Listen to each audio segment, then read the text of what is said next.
사무엘하 3장 27절에서 39절 읽겠습니다.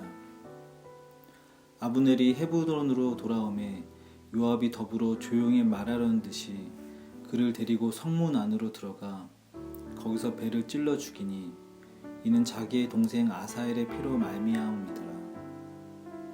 그 후에 다윗이 듣고 이르되 넬의 아들 아브넬의 피에 대하여 나와 내 나라는 여호와 앞에서 영원히 무죄하니 그 죄가 요압의 머리와 그의 아버지의 온 집으로 돌아갈지어다. 또 요압의 집에서 백탁병자나 나병 환자나 지팡이를 의지하는 자나 칼에 죽는 자나 양식이 떨어진 자가 끊어지지 아니할지로다 하니라. 요압과 그의 동생 아비새가 아브넬을 죽인 것은 그가 기브온 전쟁에서 자기 동생 아사엘을 죽인 까닭이었더라. 다윗이 요압과 및 자기와 함께 있는 모든 백성에게 이르되 너희는 옷을 찢고 굵은 배를 띠고 아브넬 앞에서 애도하라 하니라. 다윗 왕이 상여를 따라가 아브넬을 헤브론에 장사하고 아브넬의 무덤에서 왕이 소리를 높여 울고 백성도 다 오니라. 왕이 아브넬을 위하여 애가를 지어 이르되 아브넬의 죽음이 어찌하여 미련한 자의 죽음 같은고 내 손이 결박되지 아니하였고 내 발이 찹고에 채이지 아니하였거늘 불의한 자식이 앞에 엎드러진 같이 내가 엎드러졌도다 하매 온 백성이 다시 그를 슬퍼하여 오니라. 석양에 무 백성이 나와 다윗에게 음식을 권하니 다윗이 맹세하여 이르되 만일 내가 해지기 전에 떡이나 다른 모든 것을 맛보면 하나님이 내게 벌 위에 벌을 내리심이 마땅하니라 하매 온 백성이 보고 기뻐하며 왕이 무슨 일을 하든지 무리가 다 기뻐하므로 이날에야 온 백성과 온 이스라엘이 넬의 아들 아브넬을 죽인 것이 왕이 한 것이 아닌 줄을 아니라. 왕이 그의 신복에게 이르되 오늘 이스라엘의 지도자여 큰 인물이 죽은 것을 알지 못하느냐. 내가 기름 부음을 받은 왕이 되었으나 오늘 약하여서 수르의 아들인 이 사람들을 제어하기가 너무 어려우니 여호와는 악행한 자에게 그 악한 대로 갚으실지로자 하니라. 아멘. 오늘 우리가 함께 나눌 말씀은 사무엘하 3장 27절부터 39절까지의 말씀입니다. 요압은 아브넬을 조용히 불러서 아사엘의 복수를 합니다. 아브넬이 동생 아사엘의 배를 찔렀던 것처럼 그도 아브넬의 배를 찔러서 죽입니다.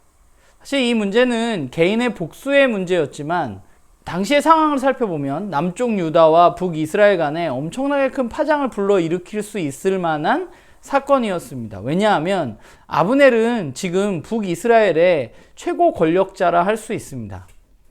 그는 다윗을 왕으로 세우려고 협상을 위해서 지금 남유다로 내려왔는데 유다의 2인자였던 요압에 의해서 그가 죽었기 때문입니다.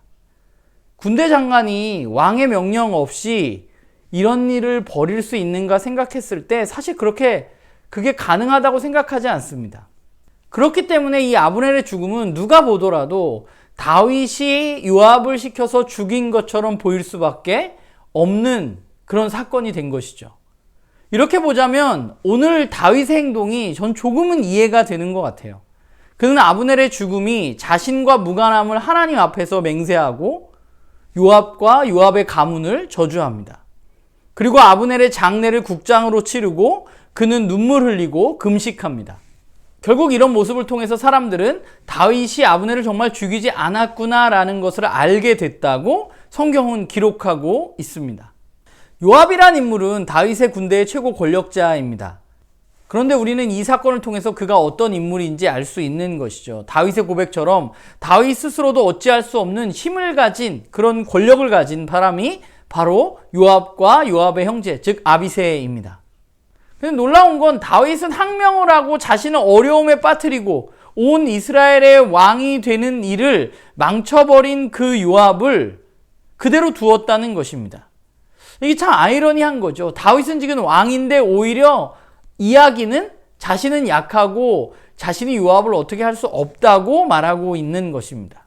아브넬과의 협상과 그의 죽음 과정을 보면 사실 다윗이 얼마나 정치적인 인물이었는가 우리는 알 수 있지만 그러나 그럼에도 불구하고 오늘 다윗이 보인 행동은 그가 하나님을 어떻게 생각하는지 보여주는 모습이라고 생각합니다. 그는 요압을 제거하지 않았습니다. 그가 정말 약해서일 수도 있지만 또 다른 의미가 있을 수도 있죠.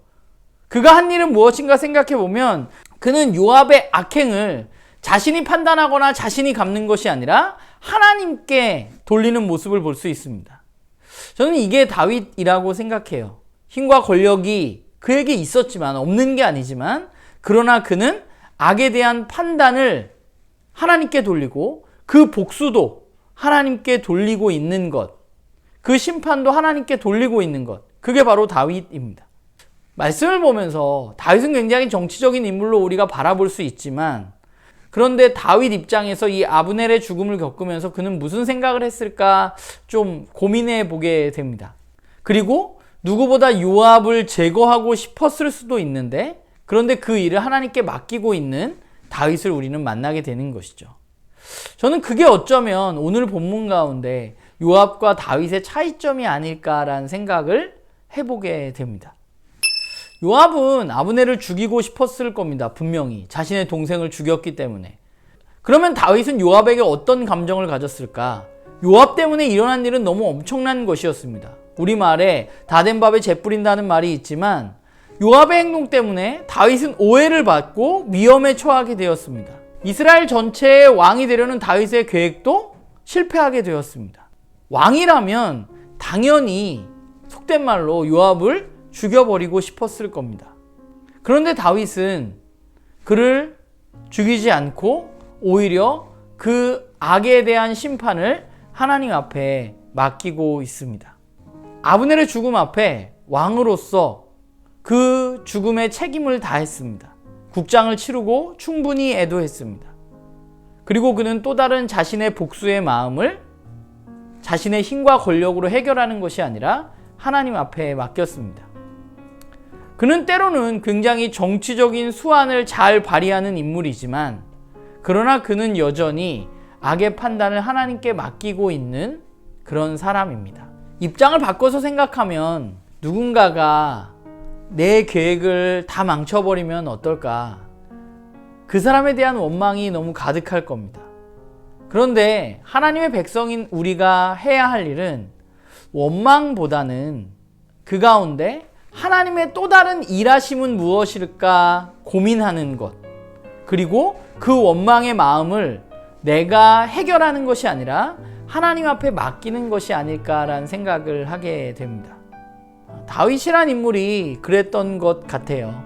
그가 정치적으로 보일 수 있는 충분한 여지가 오늘 본문에 남아있지만, 그러나 그가 광야에서 썼던 많은 시들, 또 그 외에 그가 왕이 돼서 썼던 시들을 살펴보면 그가 굉장히 잘하는 것은 하나님의 주권을 인정하고 하나님께 맡기는 것이었습니다.